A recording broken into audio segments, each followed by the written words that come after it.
अस्सलाम वालेकुम स्टूडेंट्स। आज lecture 8 size reduction equipment for particular technology can 1104 का जो लेक्चर है, मैंने एक वीडियो ऑलरेडी आपको अपलोड की है। लेकिन कुछ बच्चों की कंप्लेंट थी उस वीडियो के हवाले से कि उसमें जो वीडियो है उसकी ब्रेकेज थी, क्योंकि मैंने कुछ स्ट्रीमिंग वीडियोस थी जो डिफरेंट साइज डिटेक्शन इक्विपमेंट के ऑपरेशन के हवाले से आप लोगों के साथ शेयर की थी। तो मैं वो वीडियोस जो है दोबारा आज उनको रिकॉर्ड कर रहा हूँ ताकि आप उसको क्लियरली दोबारा देख सकें। इसके अलावा फर्दर आप लोगों के कोई क्वेश्चंस होंगे तो इंशाल्लाह हम अपने लाइव सेशन में इसको दोबारा देख लेंगे। आज के लेक्चर के जो हमारे कंटेंट्स होंगे उसमें size reduction equipment, crushers, smooth roll crushers, tooth roll crusher, single tooth roll crusher, double tooth roll crusher, grinders, types of grinders, hammer mills, conventional hammer mill, multi impact hammer mill, commercial hammer mill, impactor, commercial impactor, ultrafine grinders, cutters और recommended books, ये चीजें शामिल होंगी। Size reduction equipment के बारे में already हम अपने लेक्चर नंबर 7 में देख चुके थे कि बेसिकली हमारे पास 4 different types of size reduction equipment हैं, जिनको हम क्रशर्स, ग्राइंडर्स, अल्ट्राफाइन ग्राइंडर्स और कटिंग मशीन में इनको हम जो है डिफरेंशिएट करते हैं। जो क्रशर्स हैं, हमने उसको स्टार्ट किया था और उसमें देखा था कि क्रशर्स एक्चुअली ये लो स्पीड मशीन्स हैं। इनकी जो साइज रिडक्शन का ऑपरेशन है, कैसा ही क्यों ना मैकेनिज्म हो साइज रिडक्शन का, लेकिन जो मशीन की ऑपरेशनल स्पीड है वो काफी स्लो होती है। और जो क्रशर्स हैं ये बेसिकली जो है हम कोर्स क्रशिंग के लिए इस्तेमाल करते हैं। तो crushers are used for coarse crushing of large quantities of solids. इनकी जो मेन टाइप्स थी हमने जॉ क्रशर और जायरेटरी क्रशर्स लास्ट लेक्चर में कवर कर ली थी। आज हम स्मूथ रोल क्रशर्स और टूथ रोल क्रशर्स के बारे में बात करेंगे। स्मूथ रोल क्रशर्स सबसे जो इसकी मोस्ट कॉमन एग्जांपल है, ये जो गन्ने का रस निकालने वाली मशीनें आपके मार्केट में इजीली अवेलेबल होती हैं, ये है एग्जांपल स्मूथ रोल क्रशर्स की कि किस तरीके से आपके पास दो रोल्स होते हैं जिसके दरमियान में आप जो है अपने फीड यानी कि आप शुगर केन को जो है उसको यूज करते हैं उसमें से जूस निकालने के लिए। तो जो स्मूथ रोल क्रशर्स हैं इनको हम सेकेंडरी क्रशर्स कहते हैं, क्योंकि जो स्मूथ रोल क्रशर्स की फीड है नॉर्मली आपको किसी जॉ क्रशर या किसी प्राइमरी क्रशर से वो फीड आपको रिसीव होगी। तो आप ऐसा नहीं कर सकते कि लेट्स से आपके पास 500 की सॉलिड पार्टिकल्स हैं और आप उसको डायरेक्टली उसको जो है 12 साइज में या 5 साइज में उसको जो है रिड्यूस कर दें। नहीं, ऐसा नहीं होता। आप स्टेप वाइज स्टेजेस में ये काम करते हैं। तो आपको कोई प्राइमरी क्रशर यूज करना पड़ेगा। तो प्राइमरी क्रशर ऑलरेडी जैसे आपको बताया कि जॉ क्रशर मोस्टली यूज किए जाते हैं। तो आपके पास जो smooth roll crusher secondary crushers हैं ये हमारे पास as a secondary crusher use हो रहे हैं और इनकी जो फीड है वो किसी प्राइमरी क्रशर जैसे कि जॉ क्रशर है वहां से आ रही होगी। जो स्मूथ रोल क्रशर्स हैं इनका जो मेन ऑपरेशनल मैकेनिज्म है वो है कंप्रेशन। कंप्रेशन की बुनियाद पर ये काम कर रहे हैं और कंप्रेशन के साथ साथ ये एट्रिशन यानी कि रबिंग। मिसाल कैसे है कि जैसे आपके पास कोई हार्ड एंड ब्रिटल सरफेस होता है, जैसे कि रेग माल है। आप जब आपने उसको यूज करना है दीवारों के ऊपर से चूना वगैरह उतारने के लिए, तो आप बेसिकली साइज रिडक्शन कर रहे हैं। आप उसको घिसा रहे हैं किसी चीज को, या वर्कशॉप में जो फाइलिंग होती है आप मेटल के जो है उसके एज होती हैं उसको आप स्मूथ करते हैं, मेटल को रिड्यूस करते हैं, तो वो आप फाइलिंग करते हैं। तो ये एट्रिशन है, ये रबिंग है। मेन मैकेनिज्म कंप्रेशन होगा, इसके साथ साथ थोड़ी बहुत एट्रिशन भी होगी। जो हमारे पास स्मूथ रोल क्रशर्स हैं उनका जो फीड साइज है उसकी रेंज 12 टू 75 तक उसकी रेंज होगी। और जो प्रोडक्ट हमें इन स्मूथ रोल क्रशर से मिलता है वो प्रोडक्ट जो उसकी size range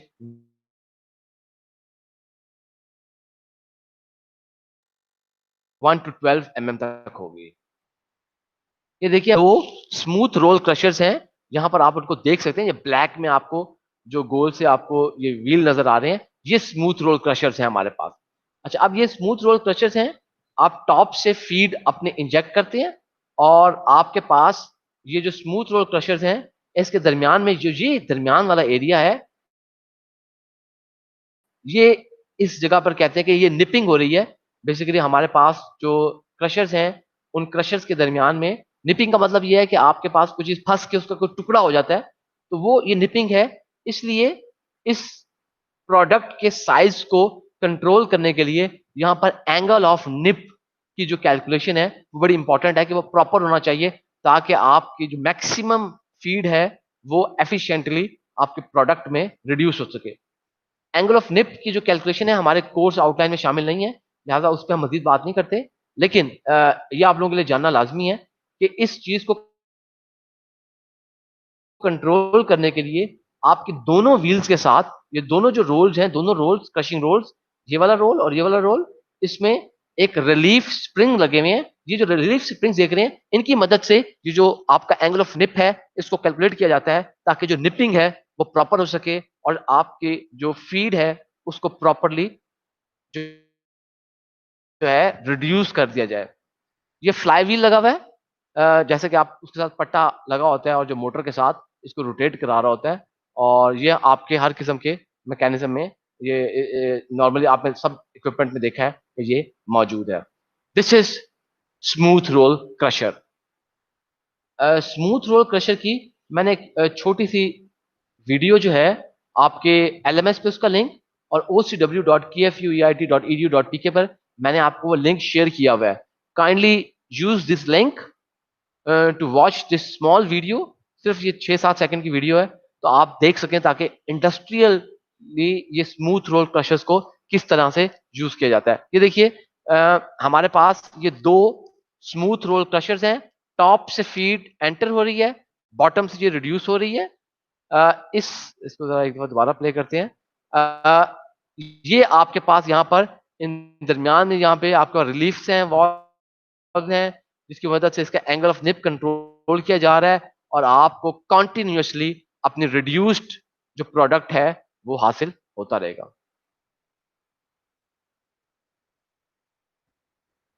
please go through this video, ताकि आपको थोड़ी सी एक्चुअल उसके जो हमारी रियल लाइफ में जो उसकी ऑपरेशन है उसके बारे में कुछ अंदाजा हो सके।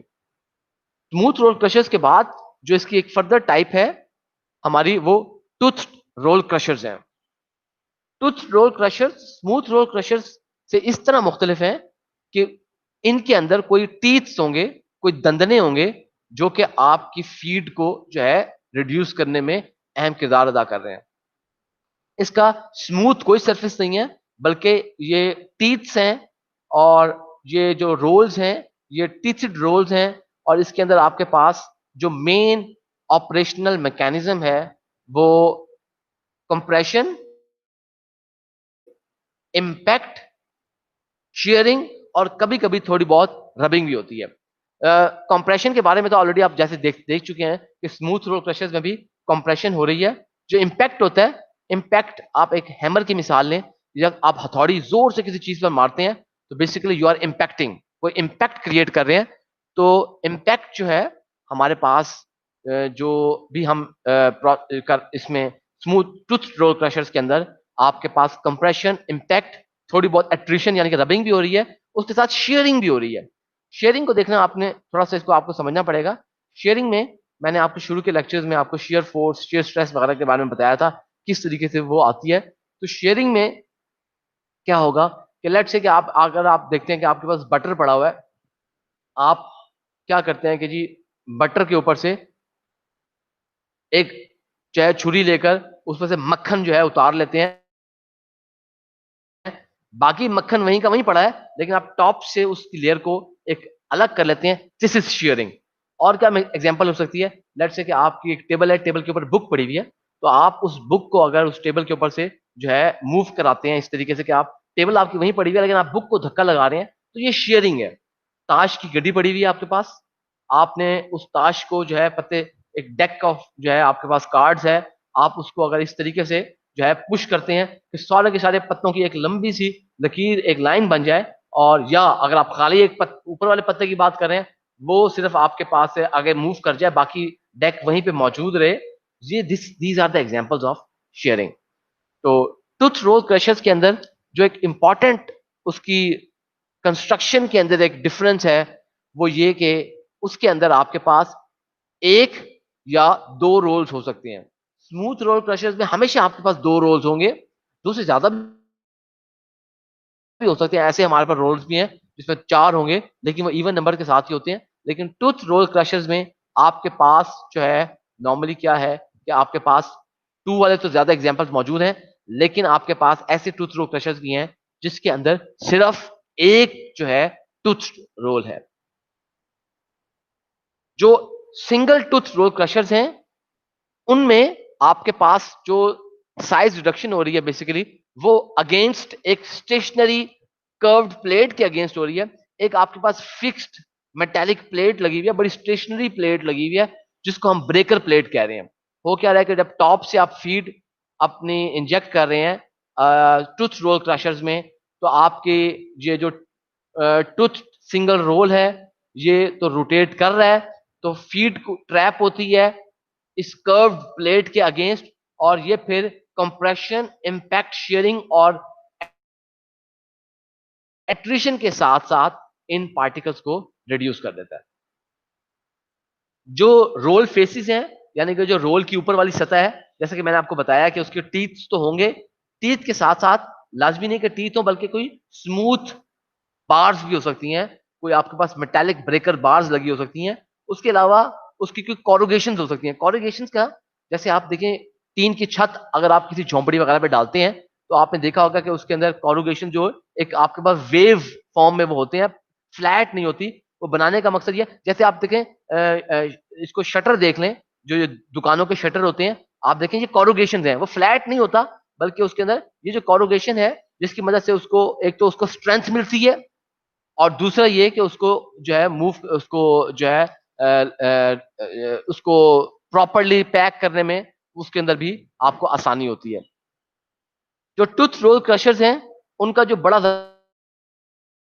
जबरदस्त किस्म का एडवांटेज है वो ये कि उसके अंदर आपको वो निपिंग वाला प्रॉब्लम नहीं है, क्योंकि इसके अंदर ऑब्वियसली इतना गैप मौजूद होता है कि आपको निपिंग की जो की वजह से कोई एंगल ऑफ निप वगैरह आपको कैलकुलेट जो करना पड़ता था, वो किसी किस्म का इस तरह का इसके अंदर प्रॉब्लम नहीं है। लेकिन जो टूथ रोल क्रशर्स हैं ये सिर्फ और सिर्फ आप सॉफ्ट मटेरियल्स के लिए यूज कर सकते हैं, मसलन कोल है उसके लिए यूज करते हैं, या जेलेटिन जो इंडस्ट्री है उसके लिए जो बोन्स हैं उनको जो है क्रश करने के लिए टूथ रोल क्रशर्स को यूज किया जाता है। या उसके अलावा सॉफ्ट शेल है, शेल जो है ये सेडिमेंट्री रॉक्स हैं आपकी, और जैसे आपने शेल ऑयल का नाम सुना होगा, तो ये हार्ड रॉक्स नहीं है, जैसे आप चट्टाने पत्थर की वो नहीं है, लेकिन सेडिमेंट्री रॉक्स हैं, ये निस्बतन सॉफ्ट होती हैं, इनको क्रश करने के लिए टूथ रोल क्रशर्स का इस्तेमाल किया जाता है। मैंने यहाँ पे एक डायग्राम शो की हुई है आपको tooth single tooth roll crusher की, कि आप ये देखिए कि ये एक सिंगल टूथ रोल है, इसमें आपको ये दंदने, इसके टीथ बने हुए नजर आ रहे हैं, ये आप देख रहे हैं ये टीथ बने हुए नजर आ रहे हैं, फीड टॉप से आपकी एंटर हो रही है। ये जो एक है कर्व्ड प्लेट है, कर्व्ड मेटालिक प्लेट है, हार्ड प्लेट है, जिसको हमने ब्रेकर प्लेट या वियर प्लेट है, और आपकी जो कंप्रेशन, इम्पैक्ट, शेयरिंग और एट्रिशन की मदद से ये जब आपकी व्हील, ये जो आपका रोल है, सिंगल टूथ रोल है, ये फीड जो टॉप से एंटर हो रही है, इसको against this wear plate compression, impact, sharing और साथ में थोड़ी बहुत एट्रिशन के जरिए इन फीड पार्टिकल्स का साइज रिड्यूस करके आपको जो प्रोडक्ट है वो डिस्चार्ज कर देता है। इसी तरह इसमें भी फ्लाई व्हील लगी हुई है जो कि आपके मोटर के साथ कनेक्टेड है इस टूथ रोल को रोटेट कराने के लिए। ये एक और आप जो है पिक्चर देखिए, इसमें डबल टूथ रोल क्रशर है, मैंने आपको दिखाया। ये देखिए ये सिंगल टूथ रोल क्रशर है जिसमें एक सिंगल रोल है अगेंस्ट अ वियर प्लेट या कर्व्ड ब्रेकर प्लेट, जबकि यहाँ पर आपके पास दो टूथ रोल क्रशर्स हैं। इसमें जो है ये जो टीथ हैं ये बेसिकली आपके पास एक बार्स टाइप लगी हुई हैं। टॉप से जो आपके पास प्रोडक्ट जो फीड आ रही है वो इन दो टूथ रोल्स में जो है कंप्रेशन, इम्पैक्ट शेयरिंग और थोड़ी बहुत एट्रिशन की वजह से रिड्यूस होके आपको जो प्रोडक्ट है वो बॉटम में आपको मिल जाता है। एक और आप देखिए डबल टूथ रोल क्रशर के अंदर ये देखिए कि यहाँ पर आपको ये जो ऊपर नीचे इसकी सरफेसेस नजर आ रही हैं, ये जो सरफेसेस हैं ये हैं आपकी कोरुगेशन। और आप देख सकते हैं कि किस तरीके से आपकी जो फीड है वो इन गैप्स में आती है और उसके बाद कंप्रेशन, इम्पैक्ट शेयरिंग और थोड़ी बहुत एट्रिशन के साथ साथ आपकी जो फीड है उसको हम रिड्यूस कर लेते हैं। मैंने कुछ जो टूथ रोल क्रशर्स हैं उनकी वीडियोस हैं आपके, उनके जो लिंक्स LMS और OCW पर मैंने आप लोगों के साथ शेयर किए हुए हैं। Please go through this links और वॉच दिस वीडियोस ताकि आपको थोड़ी बहुत इनके बारे में इंफॉर्मेशन हो सके। ये जो मैं आप लोगों को अभी एक डबल टूथ रोल क्रशर की वीडियो दिखाने लगा हूँ, छोटी सी वीडियो है 20 सेकंड की। उसमें आप देखेंगे कि आपके पास जो कोल है उसको किस तरीके से हम डबल टूथ रोल क्रशर की मदद से क्रश कर रहे हैं। जो कोल हमें सैंपल का है, कोल जो फीड है उसका जो साइज है वो 230 मिलीमीटर है और जो प्रोडक्ट आपको क्रशिंग के बाद मिलेगा वो 50 होगा। हम जो कोल आपकी है फीड है उसको एक वाइब्रेटरी, आप उसको जो है कन्वेयर के ऊपर फीड जो है आप उसको डाल देते हैं, जिसके बाद आपकी वो जो वाइब्रेटरी कन्वेयर है वो feed double tooth roll crushers में जो है एंटर होती है, जिसके बाद जो वो फीड है वो उसके टीथ्स के दरमियान में डिसइंटीग्रेट होकर आपको 50 प्रोडक्ट पार्टिकल्स अचीव हो जाते हैं। ये हमारे पास इनपुट कोल सैंपल है 230 ये हमारे पास वाइब्रेटरी फीडर है, कन्वेयर टाइप लगी हुई है, जिसके अंदर से ऑटोमेटिकली जो है ऑलमोस्ट हम इसके अंदर 1 टन पर आवर जो इसकी कैपेसिटी को हम कोल को रिड्यूस कर सकते हैं। ये इन टीथ्स के अंदर से आपकी वो रिड्यूस होकर ये आपको प्रोडक्ट 50 का प्रोडक्ट अचीव हो गया। इस वजह से दोबारा देखिए क्या आपके पास ये जो कोल है उसको आपने जब अपने वाइब्रेटरी फीडर पे डाला है जिसकी कैपेसिटी 50 kg तक तकरीबन आप एक टाइम में डाल सकते हैं। जो आपकी आउटपुट थी वो 1 टन पर आवर थी। प्रोडक्ट आपका जो है after disintegration of feed through these rolls is collected here whose size is around 50 This is tooth roll crushers. एक और मैं आपको टूथ रोल क्रशर की वीडियो दिखा रहा हूँ। ये जो है हम ओर्स को, जो ओर्स होती हैं आपके पास, ये जो मादनियात होती हैं उनके आप जब क्वेरी के अंदर जब उसकी ब्लास्टिंग वगैरह करने के बाद जो आप को हासिल होती हैं उनको फर्दर साइज रिड्यूस करने के लिए हम यूज कर रहे हैं। ये आप देख सकते हैं कि यहाँ पे आपके पास ओर्स ऑलरेडी किसी प्राइमरी क्रशर से क्रश होके आ चुकी हैं। हमारे पास जो फीड साइज है यहाँ पे इतना बड़ा नहीं है, आप उसको इन दो जो टूथ रोल है उसके दरमियान में मैनुअली इस फीड को एंटर किया जा रहा है और ये आपकी जो फीड है वो after being disintegrated through these tooth roll crushers हमें जो है वो बॉटम से वो प्रोडक्ट जो है इसका रिसीव हो रहा है।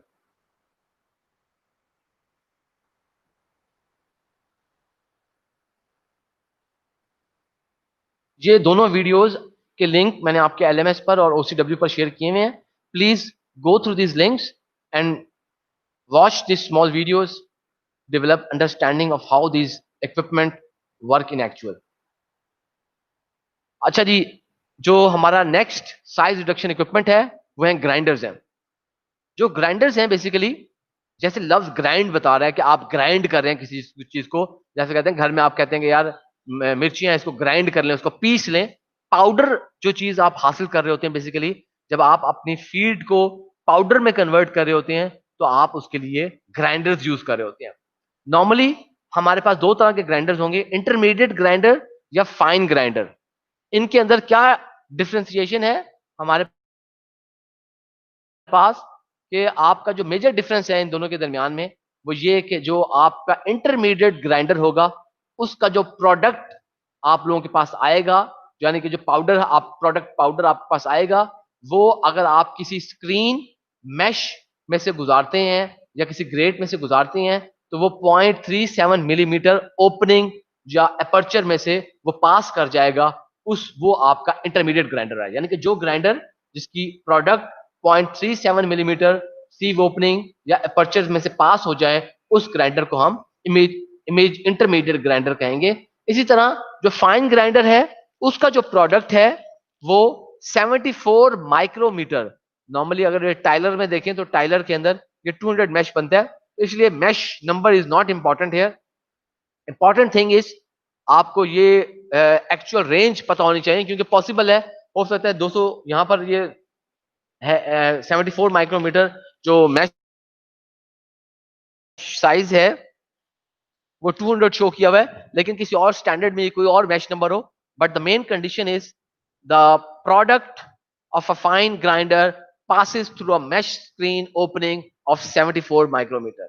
जो ग्राइंडर्स हैं इनके अंदर जो मेन ऑपरेशनल मैकेनिज्म है वो इम्पैक्ट और एट्रिशन है। इम्पैक्ट ऑलरेडी मैं आपको बता चुका हूं, जैसे हैमर्स आपके पास जो ईंट से किसी जो आप हथौड़ी से किसी चीज को चोट लगाते हैं सडन आप उसके ऊपर, वो इम्पैक्ट है, एट्रिशन रबिंग है। और बाज औकात ग्राइंडर्स के अंदर थोड़ी बहुत आपकी कंप्रेशन भी एडिशनली साथ में लग रही होती है। जो ग्राइंडर्स है हमारे पास मेजर जो इनकी फॉर्म्स हैं उसके अंदर हमारे पास हैमर मिल्स या इम्पैक्टर्स, उसके अलावा हमारे पास रोलिंग कंप्रेशन मिल्स हैं। जो रोलिंग कंप्रेशन मिल्स हैं उनमें हमारे पास फर्दर दो सब टाइप्स हैं, बाउल मिल्स और रोलर मिल्स। उसके साथ साथ हमारे पास एट्रिशन मिल्स होती हैं, टम्बलिंग मिल्स होती हैं। जो टम्बलिंग मिल्स हैं उनकी फिर फर्दर सब टाइप्स हैं हमारे पास, रॉड मिल्स और बॉल मिल्स, पेबल मिल्स, और थर्ड जो टाइप है उसकी ट्यूब मिल्स या कंपार्टमेंट मिल्स। जो हमारे पास हैमर मिल्स हैं, बेसिकली जो हैमर मिल्स हैं उसके अंदर आपके पास जो मेन मैकेनिज्म है, ऑपरेशनल मैकेनिज्म जो है वो इम्पैक्ट या एट्रिशन, इम्पैक्ट और एट्रिशन या रबिंग है। तो बेसिकली आप जो फीड अपनी हैमर मिल्स में एंटर कर रहे हैं वो feed by the action of impact and rubbing will be reduced to product. अच्छा, अब आपके पास नॉर्मली इसके अंदर क्या होता है कि एक शाफ्ट होती है जिस शाफ्ट पर बहुत सारी रोटर डिस्क लगी होती हैं। हर रोटर डिस्क के ऊपर 4 to 8 स्विंग हैमर्स लगे होते हैं। यानी कि स्विंग हैमर्स का मतलब यह है कि आपके पास वो हैमर्स जो है ना स्विंग हो रहे होते हैं। जैसे अगर आपके पास लेट्स से कि मैं अगर रस्सी के साथ कोई मैं हथौड़ी बांध लूं और उसको घुमा रहा हूं तो इसको कहूंगा ये स्विंगिंग हैमर है। बिल्कुल इसी तरह आपके पास जो रोटर डिस्क है उसके साथ ये स्विंगिंग जो है ये 4 to with each rotor disc 4 to 8 swing hammers जो है वो अटैच होते हैं, और ये तमाम रोटर डिस्क आपकी जो है एक ही सिंगल शाफ्ट के ऊपर ये माउंटेड होती हैं। जो हैमर्स हैं ये आपके पास नॉर्मली स्ट्रेट मेटेलिक बार्स होंगी जिसके जो एंड्स हैं वो या तो प्लेन होंगे, आगे बढ़े हुए एनलार्ज प्लेन एंड्स होंगे, या उसके जो एंड्स होंगे वो शार्पेंड किए होंगे, यानी कि कटिंग एज की उसका एक होगा, बड़े शार्प कटिंग एज के साथ उनके एंड्स होंगे। प्लेन और शार्पेंड कटिंग एजेस वाले दोनों किस्म के हैमर्स इस्तेमाल हो सकते हैं। जो हैमर मिल्स हैं बेसिकली इनको हम जो है नॉर्मली यूज करते हैं साइज रिडक्शन के लिए। जो आपके पास टफ फाइबरस सॉलिड्स होते हैं आपके, मिसाल के तौर पर जैसे वुड बार्क है, ये जो लकड़ी के दरख्तों की छाल होती है, बड़ा हार्ड सा मटेरियल होता है लेकिन फाइबरस है, इसको आपने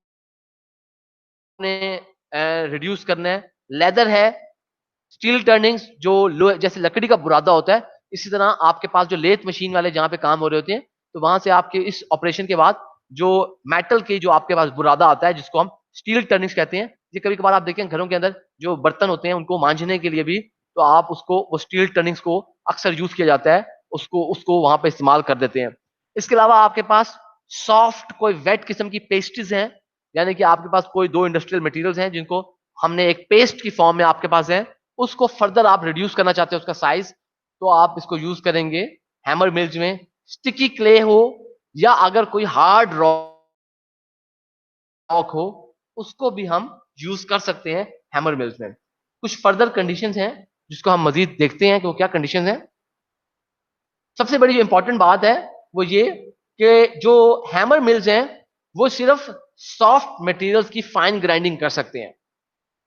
आप हैमर मिल्स में जो मैंने आपको बताया कि जैसे हार्ड आप जो है हार्ड रॉक्स भी यूज कर सकते हैं, लेकिन जो हार्ड रॉक्स होंगी उन हार्ड रॉक्स की आपके पास फाइन जो ग्राइंडिंग है वो नहीं होगी।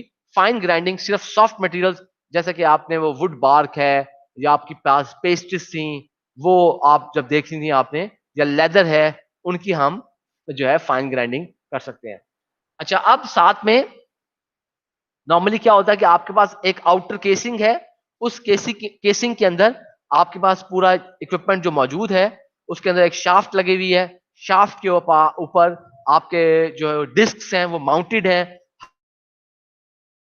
हर डिस्क में 4 से 8 आपके पास स्विंगिंग हैमर्स लगे हुए होंगे। फीड टॉप से उस केसिंग में आप एंटर की जाती है। उसके बाद जो स्विंग हैमर्स हैं वो उनसे वो बार बार टकराती है फीड, और टकराने के बाद वो जो है आपके जो फीड है वो उसके पार्टिकल्स ब्रेक डाउन हो जाते हैं। तो आपके एक ग्राइंडिंग जोन है। ग्राइंडिंग जोन कौन सा जोन है कि जिस एरिया के अंदर हैमर्स की अप्रोच है। मिसाल के तौर पे देखिए कि लेट्स से कि आप पंखा देखते हैं, पंखा अगर आपका सीलिंग फैन है तो सीलिंग फैन को देखिए कि सीलिंग फैन एक अपनी मखसूस हद तक उसके परों की जो पहुंच है, अगर आप लेट्स से कि अगर आप साथ में आपको पंखा चलाकर कोई साथ में काम करना पड़ता है तो आपको ख्याल रखना पड़ेगा कि आप उस पंखों की रेंज, परों की रेंज में ना आ जाए। बिल्कुल इसी तरह उस केसिंग के अंदर जहां जहां तक आपके पास हैमर जो टिप्स हैं वो पहुंच सकती हैं, वो ग्राइंडिंग जोन है। और जब फीड पार्टिकल्स उस ग्राइंडिंग जोन में पहुंचती है तो वो हैमर से स्ट्रक होती है, और हैमर से स्ट्रक होने के बाद वो पार्टिकल्स जो हैं वो ब्रेक डाउन हो जाते हैं। अच्छा, अब साथ में क्या होता है कि आपके पास बेसिकली हैमर मिल्स के अंदर एक स्टेशनरी एनुअल प्लेट्स लगी होती हैं आपके पास, जैसे वो बड़ी हार्ड मेटालिक जो है आपके पास प्लेट्स लगी हुई हैं। होता क्या है कि जब आपके पास हैमर्स जब फीड एंटर हो रही है, हैमर्स बहुत तेजी से स्विंग कर रहे हैं, हैमर्स के साथ वो टकराती है, फीड पार्टिकल्स फ्रेगमेंट्स में रिड्यूस होते हैं। फिर ये जो फ्रेगमेंट्स हैं फर्दर जब आपकी जोर से जाकर एनविल से टकराती हैं, फिर फर्दर इनमें इनमें साइज रिडक्शन होती है और मजीद आपको फ्रेगमेंट्स जो हैं वो हासिल होती हैं। ये प्रोसेस कॉन्टिन्यूसली चलता रहता है कि आपके पास बार बार ये फ्रेगमेंट्स जो है हैमर के साथ जो है आपकी स्ट्रक करेंगी, उसके बाद हैमर से लगकर दोबारा एनविल पे लगेंगी। इस तरह ये जो है आपकी फ्रेगमेंट्स मुसलसली जो है इनको आप ब्रेक करते रहते हैं, ये आपकी फाइन पाउडर में कन्वर्ट होती रहती है। उसके बाद जो आपका पाउडर है, जो आपको पाउडर आपको अचीव होगा, वो जो मुसलसल इस प्रोसेस से होने के बाद बेसिकली आपके इंटरनल केसिंग के अंदर आपके पास स्क्रीन्स भी लगी होंगी। वो जो स्क्रीन्स हैं उस स्क्रीन का एक पर्टिकुलर मैश नंबर होगा, उसके एक पर्टिकुलर अपर्चर ओपनिंग है, उसका एक पर्टिकुलर उसकी सीव ओपनिंग है। जब आपका पाउडर इतने साइज छोटा हो जाए तो वो उस जो है स्क्रीन में से इजीली डिस्चार्ज हो जाएगा और आपको अपना रिक्वायर्ड प्रोडक्ट ऑब्टेन कर लेंगे। जो आपकी हैमर मिल्स हैं उनकी कैपेसिटी और जो पावर रिक्वायरमेंट है वो डिपेंड करती है कि आप फीड किस किस्म की इस्तेमाल करनी है। Feed is either hard rocks और बार्क वो सॉफ्टवेयर मटेरियल है, वो किस किस्म का मटेरियल है, इन सब चीजों पर हमारे पास हैमर मिल्स जो है आपकी उसकी कैपेसिटी और आपकी उस पावर जो है उसकी हैमर मिल्स की वो डिपेंड कर रही होती है। तो नॉर्मली जो है क्या किया जाता है कि हैमर मिल्स की पावर रिक्वायरमेंट को बिल्कुल जो है एक्सपेरिमेंटली उसकी डिटर्मिनेशन की जाती है। कोई आप इलेक्ट्रिसिटी मीटर लगाकर आप चेक करते हैं, जो एक्चुअल मटेरियल है उसको कंज्यूम करते हैं, आप हैमर मिल्स के अंदर इंजेक्ट करते हैं, उनकी साइज रिडक्शन करते हैं, और उस साइज रिडक्शन के नतीजे में जो आपके हैमर मिल्स से जो आपको प्रोडक्ट मिलता है वो प्रोडक्ट से आपको फिर पता चलता है कि भाई आपके पास जो पावर है वो कितनी ज्यादा कंज्यूम हो रही है इस पर्टिकुलर मटेरियल के लिए, ताकि आपको फर्दर उसकी जो डिजाइनिंग है उसमें आसानी हो सके।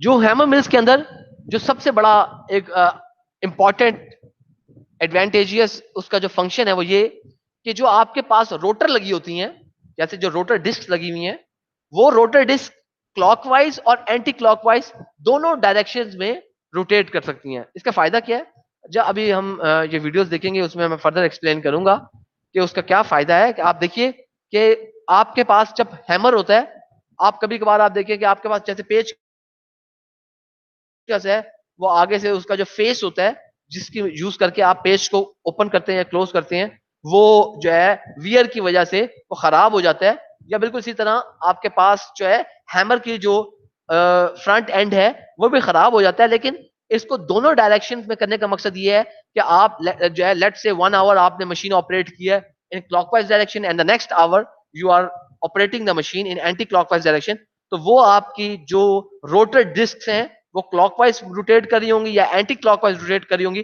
ताकि आपकी जो वियर एंड टियर हो वो यूनिफॉर्म हो। और इसके फायदा ये होगा कि जो हैमर्स है उनकी जो लाइफ है वो प्रोलॉन्ग हो जाएगी और उनको देर तक आप एफिशिएंटली यूज कर सकते हैं। हैमर्स की जो हैमर टिप्स हैं उनकी जो पेरिफेरल स्पीड है, पेरिफेरल स्पीड से मुराद है कि जो बाउंड्री के ऊपर जो केसिंग है, केसिंग के साथ साथ जहां पर उसके टिप्स पहुंच रही हैं, क्योंकि स्विंगिंग है, मैंने आपको बताया कि जैसे रस्सी के साथ आप कोई हथौड़ी बांध ले उसको घुमाएं तो स्विंगिंग मोशन है, रोटर डिस्क के साथ जो अटैच है लेकिन फ्रीली स्विंग कर रही हैं ये हैमर्स। इस फ्रीली स्विंगिंग की वजह से हैमर टिप्स की एक बड़ी स्पीड है, वो speed it is almost 110 metres पर सेकंड तक ये स्पीड अचीव हो जाती है। और इस स्पीड की वजह से ये up to 15 ton per hour of feed जो है उसको इजीली रिड्यूस कर सकता है। मैंने कुछ मजीद स्मॉल वीडियोस आपके एलएमएस पर मैंने आप लोगों के साथ शेयर की हुई हैं। Please kindly go through this videos, बेटा इसको वीडियोस को देखिए और जो है ताकि आप समझ सकें कि किस तरीके से ये ऑपरेशन होता है। मैं अभी आपको जो वीडियो दिखाने लगा हूं उसमें एक कन्वेंशनल हैमर मिल की एनिमेशन है, एक एनिमेशन दिखाई हुई है कि किस तरीके से एक सिंगल रोटर डिस्क जो है, जैसे आपको नजर आ रही है यहाँ पे एक सिंगल रोटर डिस्क है, लेकिन बहुत सारी डिस्क लगी होती हैं, सिंगल नहीं होती, लेकिन सिर्फ एनिमेशन दिखाने के लिए कि आपको ये किस तरीके से प्रोसेस समझ में आ जाए। तो एक सिंगल रोटर डिस्क के ऊपर ये 4 आपके पास हैमर्स लगे हुए हैं। टॉप से जब फीड आपकी एंटर होती है तो वो हैमर्स के साथ जो है वो इम्पैक्ट विद हैमर, वो पार्टिकल्स जो है आपके ये जो ब्लू एरिया आपको नजर आ रहा है यहाँ पे एंगल प्लेट्स भी हैं और साथ साथ यहाँ पर आपके पास जो है वो स्क्रीन भी लगी हुई हैं। तो आपकी इन प्लेट्स पर आपकी इनकी प्लेट्स पर टकराता है और प्लेट्स पर टकराने के बाद आपके ये पार्टिकल्स फर्दर रिड्यूस होते हैं और फर्दर रिड्यूस होने के साथ साथ फिर ये बार बार ये प्रोसेस कंटिन्यूअसली चलता रहता है। तो देखिए हमारे पास ये एक कन्वेंशनल हैमर मिल है जिसके रोटर पर 4 आपके हैमर्स अटैच हैं। फीड एंटर हुई, हैमर से टकराई, आपके एनवल और स्क्रीन पर लगी, फिर हैमर से टकराई आपकी है। ये अब इस तरीके से जो आपके फ्रेगमेंट्स हैं कॉन्टिन्यूअसली उसी स्पीड के साथ जिस स्पीड से आपके हैमर रोटेट कर रही हैं वो मुसलसल साथ साथ जो है रोटेट होती रहती हैं। और जब ये वो सफिशिएंटली उनका साइज छोटा हो जाता है वो इस स्क्रीन में से पास कर जाती हैं। इसका जो सबसे बड़ा नुकसान है, सबसे बड़ा साइड एडवांटेज है, इसका जो डिसएडवांटेज है वो ये कि इस तरह के ऑपरेशन के अंदर आपके पास जो अगर हम फीड जो आपका मटेरियल है वो अगर कोई न्यूट्रिशनल मटेरियल खाने पीने की चीजें जैसे बादाम है, बादाम की गिरी है, आप उसका पाउडर बना रहे हैं या आप इस तरह का कोई न्यूट्रिशनल कोई आपका प्रोडक्ट है, उसकी न्यूट्रिशनल वैल्यू जो है वो कम हो सकती है, उसके अंदर से न्यूट्रिएंट्स लॉस कर सकती हैं। साथ में अननेसेसरी हीटिंग होगी क्योंकि बार बार ये जो सॉलिड्स हैं ये कॉन्टिन्यूअसली आपके रोटेट कर रहे हैं इन हैमर्स के साथ साथ, अननेसेसरली फ्रिक्शन रिड्यूस हो रही पैदा हो रही है। ये जो फ्रिक्शन है हीटअप भी कर रही है आपके हैमर्स को और आपकी बहुत इंपॉर्टेंट अमाउंट ऑफ जो हीट जो आपकी पावर है उसको आप वेस्ट कर रहे हैं। इसके साथ साथ हमारे पास एक जबरदस्त किस्म के मल्टी इंपैक्ट हैमर मिल्स हैं। जो मल्टी इंपैक्ट हैमर मिल्स हैं उसके अंदर जो सबसे बड़ा एडवांटेज है वो ये कि मल्टी इंपैक्ट हैमर मिल के अंदर आपके पास जो स्क्रीन है वो इस पूरे एंड पे नहीं लगी हुई, जैसे आपने ब्लू लाइन देखी थी कन्वेंशनल हैमर मिल में कि जहां पर स्क्रीन लगी हुई थी, नहीं, बल्कि इसके टॉप एंड पर एक हार्ड एनुअल प्लेट है जो कि कर्व्ड है, और आपकी बॉटम साइड पर आपके पास जो केसिंग की बॉटम साइड है उसके ऊपर आपके ऊपर ये स्क्रीन्स लगी हुई हैं। तो होता क्या है बेसिकली, जब आपके पास पार्टिकल्स फीड के एंटर होती हैं तो हैमर्स जो हैं वो रोटेट कर रहे होते हैं, और हैमर जब रोटेट कर रहे होते हैं हैमर स्ट्राइक करते हैं फीड पार्टिकल्स को, फीड पार्टिकल्स ब्रेकअप होती हैं, और ब्रेकअप होने के बाद ये जो फ्रेगमेंट्स हैं वो एनुअल के साथ टकराती हैं। एनुअल के साथ टकराने की वजह से उनकी ट्रेजेक्टरी और वेलोसिटी में चेंज आती है, उनकी स्पीड भी कम हो जाती है, फिर वो दोबारा हैमर से टकराती हैं, फिर उसके अंदर मजीद डिसइंटीग्रेशन होगी, दोबारा वो एनुअल से टकराएंगी, फिर आपके पास वो हैमर से टकराएंगी, फिर वो एनुअल से टकराएंगी, और अल्टीमेटली जो आपका पाउडर है वो आपका यहां से इस स्क्रीन में से पास थ्रू हो जाएगा। फायदा क्या है? फायदा ये है कि आपकी अननेसेसरली हीटिंग नहीं हो रही। इस वजह से हमारे पास जो ये इनकी जो एफिशिएंसी है मल्टी इंपैक्ट हैमर मिल की, बड़ी जबरदस्त मैक्सिमम एफिशिएंसी है आपकी। और सबसे बड़ा फायदा ये है कि इसके अंदर जो हमारे पास जो फीड है उसको हम हैमर स्पीड, जो हैमर टिप्स की स्पीड है उसकी मदद से ब्रेक नहीं कर रहे, बल्कि हम जो ट्रेजेक्टरी चेंज कर रहे हैं उस ट्रेजेक्टरी और वेलोसिटी की चेंज करने की वजह से हम उसको ब्रेकअप कर रहे हैं।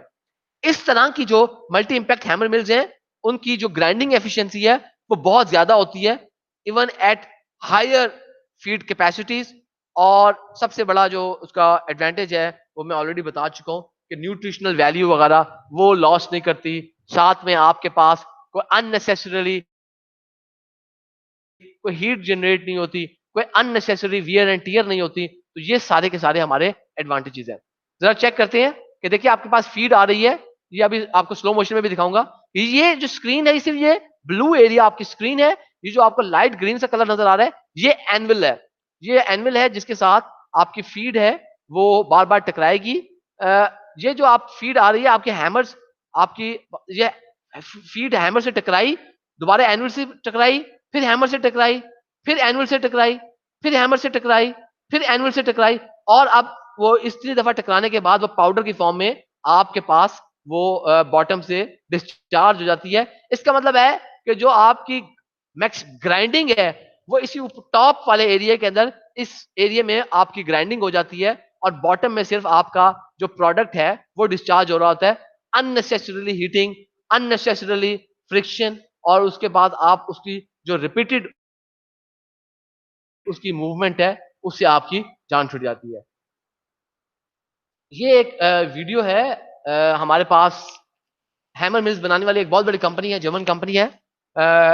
उनके जो सिस्टम है हमारे पास, उस सिस्टम के अंदर हमारे पास ये आपको दिखा रहे हैं कि किस तरीके से हैमर मिल, ये वो स्क्रीन्स हैं, ओरिजिनल स्क्रीन्स हैं, किस तरीके से आप ये देखिए, ये एक सिंगल शाफ्ट के ऊपर बहुत सारे रोटर्स लगे हुए हैं, हर रोटर के ऊपर हैमर लगी हुई थी, और जो कि कंटिन्यूसली ये वो स्क्रीन्स हैं जिसकी मदद से आपका जो प्रोडक्ट है वो डिस्चार्ज होता है। इन स्क्रीन्स को वियर एंड टीयर की वजह से ये खराब हो सकती है, तो आप इजीली इनको रिप्लेस कर सकते हैं, रिप्लेसेबल है।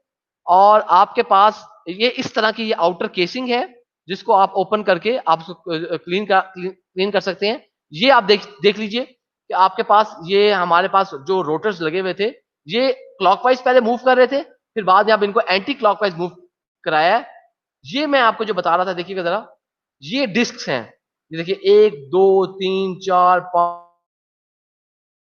6 7, ये 10 12 डिस्क लगी हुई है। हर डिस्क के ऊपर आप देख सकते हैं एक सिंगल शाफ्ट है, ये सिंगल शाफ्ट है, और ये बहुत सारी डिस्क लगी हुई हैं। सिंगल शाफ्ट के ऊपर ये डिस्क माउंटेड हैं, और हर डिस्क के साथ साथ ये 4 से 8 आपकी स्विंगिंग हैमर्स लगे हुए हैं। हैमर मिल है ये जब आपके पास हैमर्स हैं, आप इसको पहले क्लॉकवाइज मूव करा रहे थे, अब आप इसको एंटी क्लॉकवाइज मूव करा रहे हैं, तो आप इसको दोनों तरह के जो इसकी डायरेक्शंस है उसके अंदर मूव करा सकती हैं। ये जो हैमर्स हैं ये भी इजीली रिप्लेसेबल हैं, क्योंकि वियर एंड टियर के बाद अगर ये हैमर्स खराब हो जाए तो आप इनको इजीली जो है आप इनको रिप्लेस कर सकते हैं, और ताकि आप इसको कॉन्टिन्यूसली यूज करते रहें। ये आप देख सकते हैं कि डिस्क के ऊपर किस तरीके से ये हैमर्स लगी हुई थी।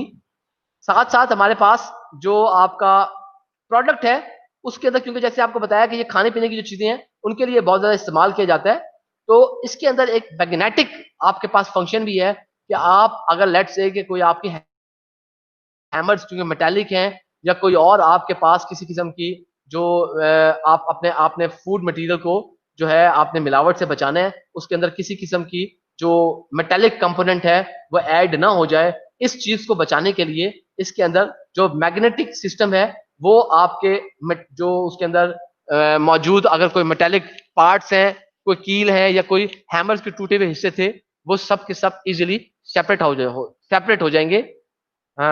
अभी आपको मैं शो करवाता हूं कि आपके जो ये पहले क्लॉकवाइज और उसके बाद एंटी क्लॉकवाइज दोनों तरीकों से हमने इसको मूव कराया है। उसके बाद आपकी ये अभी ऑलरेडी आप लोग देख चुके हैं कि जो हैमर्स हैं उनको रिप्लेस किया जा रहा है।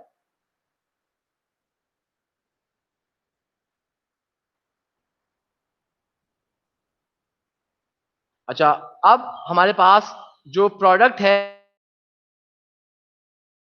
इस हैमर मिल से जो आपको प्रोडक्ट मिला है, उस प्रोडक्ट के साथ साथ कुछ मेटेलिक पार्ट्स भी आ गए हैं जो कि अनवांटेड पार्ट्स हैं। अब ये देखिए कि क्या हो रहा है इन मेटेलिक पार्ट्स के साथ, ये आपके पास जो मैग्नेटिक एरिया था वहां से वो मेटेलिक पार्ट सेपरेट हो गई हैं, और आपके पास जो जो आपका फूड ग्रेड मटेरियल है वो मटेरियल आप जो है क्लीन जो है आपका अवेलेबल है, जिसको आप इजीली मार्केट कर सकते हैं या फर्दर प्रोसेस के अंदर यूज कर सकते हैं। ये हमारे पास जो थी कुछ कन्वेंशनल हैमर मिल्स थी, एक आपको दिखाई है। आपको इसके अलावा मैंने मल्टीपैक हैमर मिल दिखाई है और आपको कमर्शियल हैमर मिल दिखाई है। Please go through this videos, there links are available on your LMS and OCW, और आप ताकि इसकी आप अंडरस्टैंडिंग डेवलप कर सके। क्वेश्चंस होंगे तो आप वो बाद में मुझसे लाइव सेशन में पूछ सकते हैं। इसके साथ साथ हमारे पास हैमर मिल्स की तरह इम्पैक्ट भी होते हैं। जो जो इम्पैक्टर है, impactor is also a primary size reduction machine या इक्विपमेंट। बेसिकली जो इम्पैक्टर होता है ये हैमर मिल से मिलता जुलता होता है, क्योंकि लेकिन इसमें फर्क ये होता है कि हैमर मिल में जो स्मॉल हैमर्स लगी होती हैं, लेकिन इम्पैक्टर के अंदर हैवी ड्यूटी आप हैमर्स यूज करते हैं, बड़ी हैवी ड्यूटी किस्म की आपके पास हैमर मिल लगी होगी, और लेकिन इसके अंदर बॉटम पर कोई ग्रेट स्क्रीन नहीं लगी होगी। आपका जो प्रोडक्ट है वो क्लियरली विदाउट एनी स्क्रीनिंग वो कॉन्टिन्यूसली डिस्चार्ज होता रहेगा। जो इम्पैक्टर है इसके अंदर जो मेन ऑपरेशनल मैकेनिज्म है वो ओनली इम्पैक्ट है। सिर्फ इम्पैक्ट की वजह से जो सॉलिड पार्टिकल्स हैं उनका जो साइज है वो रिड्यूस हो जाएगा।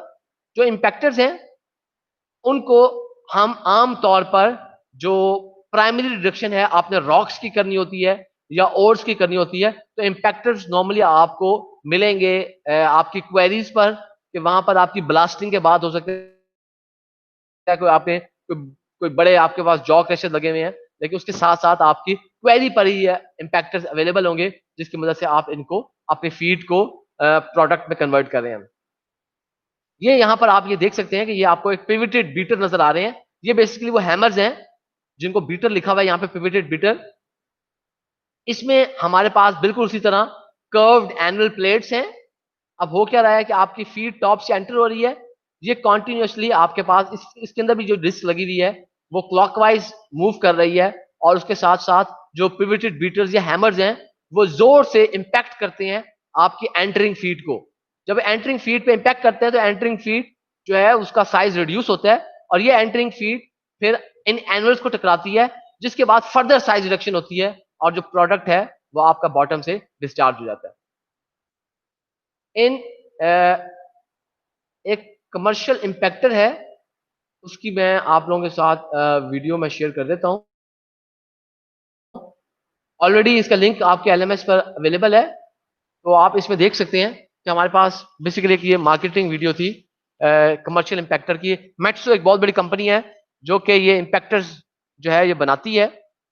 एक क्वेरी है जहां पर आपके पास जो ओर्स हैं वो रॉक्स हैं, उनकी ये ढेरियां लगी हुई हैं। अब आपके पास ये कन्वेयर बेल्ट्स हैं, कन्वेयर बेल्ट्स के जरिए जो फीड है वो फीड आपकी मूव करवाई जा रही है where your impactor, Metso impactor is available.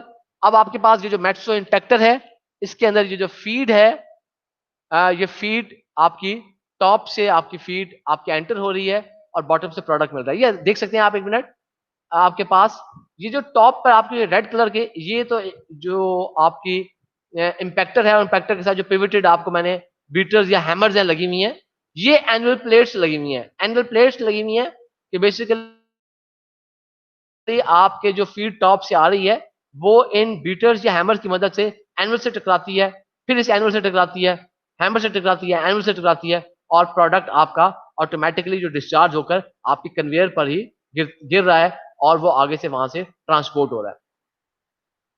इस प्रोसेस के अंदर हमारे पास जो एनुअल्स हैं वो थोड़े से उसके अंदर फ्लेक्सिबिलिटी होती है कि वो मूव कर सकते हैं। आप जो इन ये फ्लाईव्हील लगी हुई है, इन प्लेट्स को आप, इन हैमर्स को आप इजीली जो है रिप्लेस कर सकते हैं after certain wear and tear. उसके साथ साथ आप इसके फर्दर जो कंपोनेंट्स हैं, जो एनुअल प्लेट्स हैं, उसके नीचे सपोर्ट के लिए ये आपके पास जो स्क्रीन्स जो आपके पास लगी हुई थी वो मूव करती हैं। फिर इसके साथ साथ इसके अंदर सेफ्टी मैकेनिज्म भी है, जिसकी वजह से ये आपकी जो एनुअल है उसकी वियर एंड टियर इतनी ज्यादा नहीं होती, क्योंकि ये थोड़ी बहुत मूव कर सकती है ताकि आपकी एनुअल है ब्रेक ब्रेक ना कर जाए।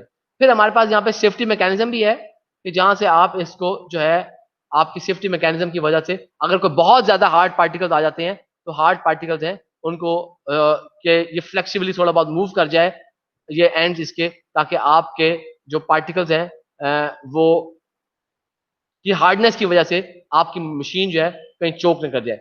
ये आपको सेफ्टी डिवाइसेस दिखाई थी जो कि इसको, ये फ्लाई व्हील है। ये आप देखिए कि आपके पास यहाँ पे इस रोटर के साथ जो हैमर या बीटर्स थी अटैच थी, और ये एनुअल प्लेट्स हैं जिसके अगेंस्ट ये पार्टिकल्स जो हैं वो रिड्यूस हो जाएंगे। इस किस्म के हम कमर्शियल इम्पैक्टर को जब हम यूज कर रहे होते हैं तो इसके अंदर सबसे बड़ा ये फायदा ये है कि आपके पास जो फीड है एक स्टीपली एंटर की जाती है, ताकि वो फीड जो है कहीं चोक ना कर जाए और आपके ये ब्लॉकेज ना आ जाए, और उसके बाद वो कॉन्टिन्यूसली रिड्यूस हो जाती है। इस तरह की हम कमर्शियल इम्पैक्टर को ऑटोमेटिकली किसी कंट्रोल सिस्टम की मदद से हम जो है एक किसी कंप्यूटर सिस्टम की मदद से हम इसको ऑपरेट कर सकते हैं, और इस ऑपरेशन की वजह से आप उसके अंदर जो है अपनी पावर जो कंजप्शन है, आप ये देखिए कि पावर कंजप्शन कॉन्टिन्यूसली चेंज होती रहती है कि अगर बहुत आपके जैसे जैसे मटेरियल की हार्डनेस चेंज हो रही है या उसका साइज चेंज हो रहा है, उनकी पावर कंजप्शन वगैरह चेंज हो रही है। So this was your marketing video of practical application of commercial impactor। इम्पैक्टर्स के साथ साथ हमारे पास कुछ और किस्म के ग्राइंडर्स हैं, जिसका मैंने आपको बताया था कि ultra fine grinders. Ultra fine जो ग्राइंडर्स हैं उसके अंदर जो मेन मैकेनिज्म है, ऑपरेशनल मैकेनिज्म है, वो सिर्फ एट्रिशन या रबिंग है। जो अल्ट्रा फाइन ग्राइंडर्स हैं आपकी जो फीड है उसको प्रोडक्ट के अंदर कन्वर्ट कर देते हैं, और सबसे बड़ा जो उसके अंदर एडवांटेज है वो ये कि आपके पास एक यूनिफॉर्म पाउडर्ड प्रोडक्ट आपको मिल जाएगा। लेकिन इसके अंदर लिमिटेशन है, इसकी जो फीड साइज है आप इसमें 6 mm तक आप इसकी फीड साइज यूज कर सकते हैं। आप 6 mm से जो है आप बड़ी फीड साइज इसके अंदर यूज नहीं कर सकते। जो प्रोडक्ट है आपको अब फ्रॉम 1 to 50 माइक्रोमीटर्स का प्रोडक्ट आपको मिलेगा इस तरह के अल्ट्राफाइन ग्राइंडर से। जो लास्ट हमारा साइज रिडक्शन इक्विपमेंट है, कटर्स है। कटर्स बेसिकली जैसे आप लोग देखें छुरियां हैं, कैंचियां हैं, ये सारी कटर्स की मिसालें हैं। तो कटर्स के अंदर जो बेसिकली आपका एक्शन है, मैकेनिज्म है, वो कटिंग है। और नॉर्मल जो इंडस्ट्री के अंदर जो कटर्स यूज किए जाते हैं, आपके पास वो कटर्स होंगे, डाइसर्स होंगे, स्लिटर्स होंगे। डाइसर्स और स्लिटर्स के अंदर आप देखें आरे मशीन के ऊपर जो आप लकड़ी को आरा मशीन जो ऑटो काटने जाती है, या आपके पास जो ग्राइंडर के साथ अगर आपके पास वो टिथेड जो उसके है वो नॉर्मली हमारे पास स्लिटर्स होते हैं। जो डाइसर्स है, अगर आप देखिए आप कीने वाली मशीन को भी उसको एक तरह से आप उसको तरह के आपके पास डाइसर होते हैं कि जैसे आप अगर घर में सैलेड है, आप लोगों को आप उसको जो है प्याज को छुरी के बजाय काटने के बजाय पूरे प्याज को, हमारे पास वो डाइसर वाली मशीन और बड़ी सस्ती सी वो आपके पास मिलती है, कुछ बिजली वगैरह की जरूरत नहीं होती। आप जब उसको प्रेस करते हैं तो नीचे एक शार्प उसकी जाली लगी होती है, तो वो जाली की वजह से दबने के बाद वो उसी साइज में आपकी प्याज काट जाती है। ये डाइसर्स की मिसाल है। तो इंडस्ट्री में जो मीट इंडस्ट्री है उसके अंदर बहुत बड़े बड़े किस्म के डाइसर्स जो है इस्तेमाल किए जाते हैं। खास तौर पर फिर ये डाइसर्स जो है वो का जो प्रोडक्ट है वो फर्दर प्रोसेसिंग के लिए उसको फॉरवर्ड कर देते हैं। जो प्रोडक्ट साइज होते हैं हमारे पास कटर्स में, ये it could be from 2 to 10 millimeters। Thank you very much. ये आपकी रिकमेंडेड बुक्स हैं। ऑलरेडी मुझे उम्मीद है कि आप लोगों ने एलएमएस से इनको डाउनलोड कर लिया होगा। Thank you for listening. आपके कुछ अगर सवालात हों आज के लेक्चर के हवाले से तो आप मुझे asim.ali@kfueit.edu.pk या आप मुझे व्हाट्सएप पे मैसेज करके वो पूछ सकते हैं। उसके अलावा जब हमारा लाइव सेशन होगा उस लाइव सेशन में भी आप ये सवालात पूछ सकते हैं। तो मैं इस वीडियो को भी अपलोड कर दूंगा विद जो है आपको रिवाइज वीडियो, ताकि वो जो वीडियो के अंदर जब मैंने आपकी स्ट्रीमिंग वीडियो प्ले की थी उसके अंदर कुछ जो अब जिसे बच्चों कंप्लेंट कर रहे थे कि वो ब्रेकेज आ रही थी, उससे ताकि आपका मसला सॉल्व हो जाए। थैंक यू वेरी मच जी। अल्लाह हाफिज।